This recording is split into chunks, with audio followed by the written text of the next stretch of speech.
bahwa Nabi Muhammad tersebut melakukan perjalanan Isra Mi'raj itu lengkap jasad dan ruhnya. Kemudian dari sisi waktu, jarak tempuh yang sekian jauh ya. Mungkin bagi yang sudah pulang dari Arab sana ya, jangankan di Palestina, di Madinah, Makkah aja jauh. Apalagi ketika itu tidak ada kendaraan yang ada secepat sekarang. Kemudian kaum muslimin jamaah Jumat rahimakumullah, dari sisi kenyataannya ternyata peristiwa Isra Mi'raj itu tidak terlepas dari nilai-nilai kemanusiaan ya. Karena Rasulullah itu katakan ana basaru mislukum yuha ilayya, saya ini adalah manusia biasa, tapi Allah memberi amanah Rasul dan wahyu kepada beliau. Maka biasanya Nabi itu berbeda juga dengan biasanya kita, tapi dari sisi-sisi kehidupan ada hal-hal yang mungkin bersamaan. Rasulullah SAW itu makan, kita juga makan. Nabi Muhammad itu suka harum-haruman, kita juga mungkin suka harum-haruman. Beliau pergi ke pasar, kita juga pergi ke pasar. Beliau berumah tangga, kita juga berumah tangga. Beliau dikarunia anak, ya kita juga dikaruniai anak dan keturunan. Kaum muslimin jamaah Jumat rahimakumullah ya. Lengkap sesungguhnya peristiwa Isra Mi'raj itu untuk menata nilai-nilai fisik ya, nilai-nilai psikis, nilai-nilai spiritual yang kalau kita mau mengambil pelajaran dari peristiwa tersebut. Kaum muslimin jamaah Jumat rahimakumullah, pelajaran pertama yang kita ambil adalah bahwa Nabi Muhammad SAW itu rentan dengan ujian Allah ya. Apa ujian yang diberikan kepada Nabi Muhammad tersebut?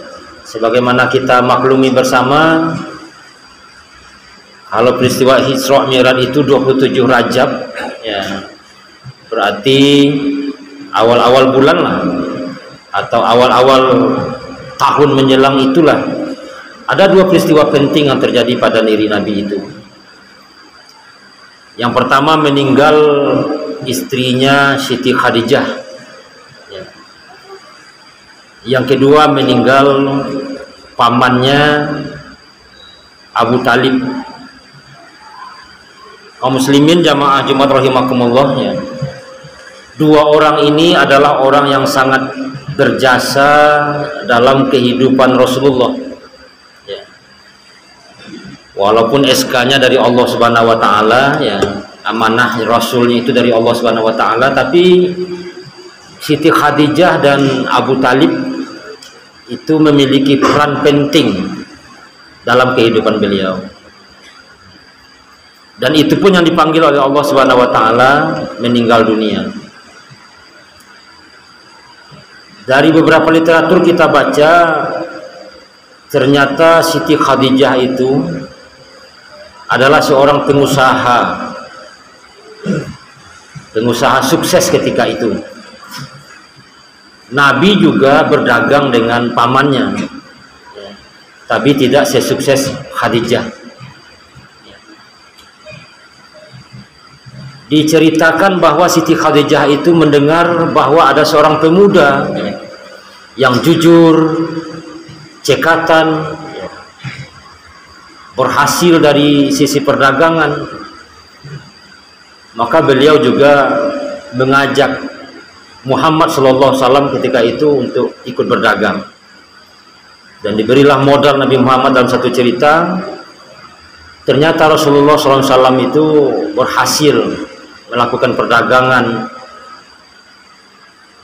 dan beliau akhirnya menikah dengan Khadijah.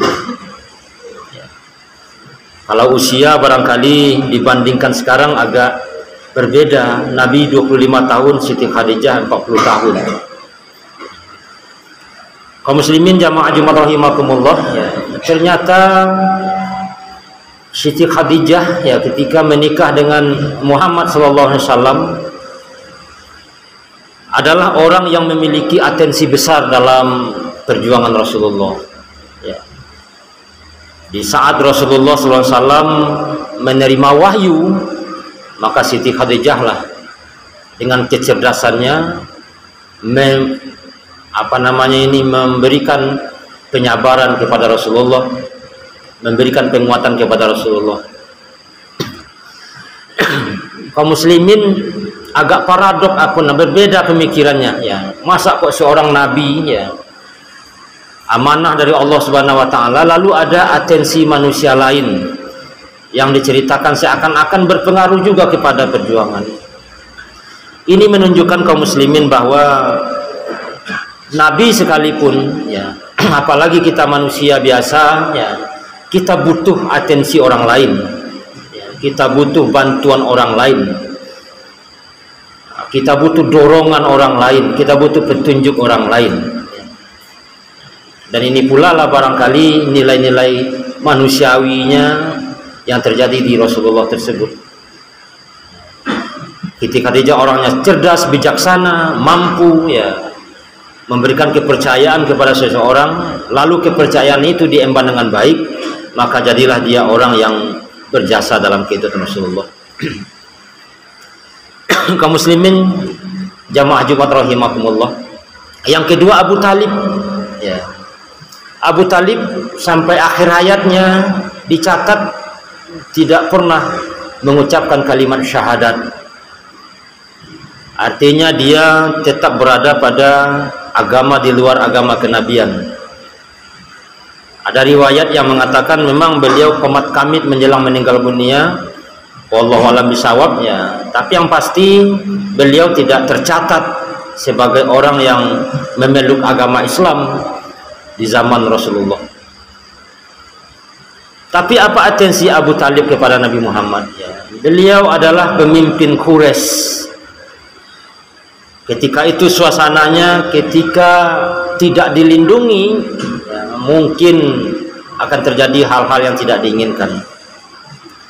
Tapi kita meyakini kaum muslimin, ya, tanpa dilindungi pun Rasulullah sudah dilindungi. Ya.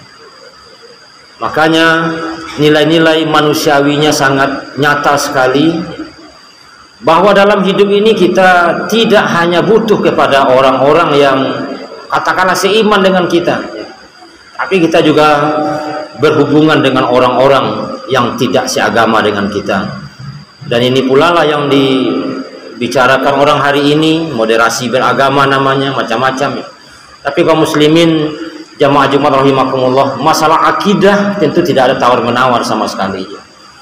Tapi kalau dengan perdagangan mungkin tanpa kita sadari, ya, apa yang kita pakai, apa yang kita gunakan itu sudah produksi orang semua, Pak. Di masjid aja ini bilanglah kipas anginnya, catnya, kacanya, ya, macam-macamnya lah, karpetnya, granitnya. Itu barangkali bukan produksi Islam, ya, tapi kita pakai dan kita gunakan di masjid kita. Mikrofonnya juga, HP yang kita pakai, ya.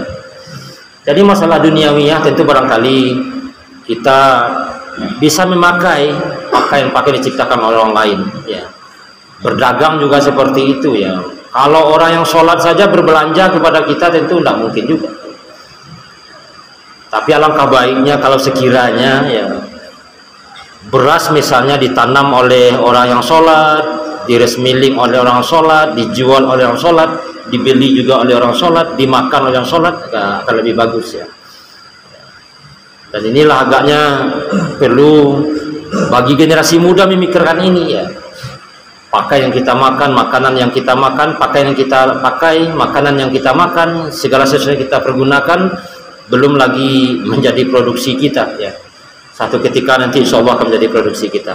Kaum muslimin jamaah Jumat rahimakumullah, jelas bagi kita bahwa dalam hidup dan kehidupan ini tidak bisa kita egois, ya. Kita butuh orang yang kita sayangi seperti istri, anak, keluarga, dan juga kita butuh dukungan orang lain untuk karir kita dan untuk pekerjaan kita. Mungkin banyak di antara kita bekerja bukan dengan orang Islam, tapi di sana kita meraih rezeki. Banyak di antara kita yang bekerja tidak hanya mengurusi agama, tapi juga mengurusi yang lain. Tapi pada prinsipnya kaum muslimin tentu semua adalah urusan dunia, adalah urusan kita semua. Kaum muslimin jamaah Jumat rahimakumullah. Maka orang berdua ini dipanggil oleh Allah Subhanahu wa taala, maka Rasulullah adalah dikatakan amul husni, ya, tahun duka cita. Maka kita kadang-kadang diuji dengan hal seperti itu kaum muslimin, ya. Kehilangan keluarga, kehilangan anak, kehilangan istri, ya. Atau barangkali kita kehilangan orang yang mendukung ekonomi kita, melindungi kita dari pekerjaan, melindungi kita dari kehidupan, ya. Ujian itu amat berat. Apalagi dewasa ini kaum muslimin, ya. Kalau jelas meninggal, jelas ujian. Tapi ujian yang menerpa rumah tangga hari ini kebanyakan adalah suami kadang-kadang tidak diacuhkan oleh istrinya, ya, merasa asing di rumahnya sendiri. Apalagi kita di Minangkabau ini kaum muslimin ada namanya matrilineal, ya, orang Sumando. Ya, orang Sumando ini kaum muslimin di hari tua kadang-kadang anak sibuk dengan anak, istri sibuk dengan cucunya. Kadang-kadang kita tidak mendapatkan apa yang kita inginkan. Ini menjadi ujian juga bagi kita semua. Maka kaum muslimin jamaah Jumat rahimakumullah, solusinya itulah Isra dan Mi'raj itu, ya. Yang pertama dikatakan dari Masjidil Haram ke Masjidil Aqsa. Artinya tentu dari masjid ke masjid, intinya kembalilah kepada masjid, ya. Kalau ada ujian yang menerpa kita, kita dekatkan diri kita kepada Allah Subhanahu wa taala. Yang kedua, lakukan perjalanan spiritual, Mi'raj, ya. Kaum muslimin, Rasulullah punya tubuh, Rasulullah punya ruh, kita juga punya tubuh, kita juga punya ruh, ya.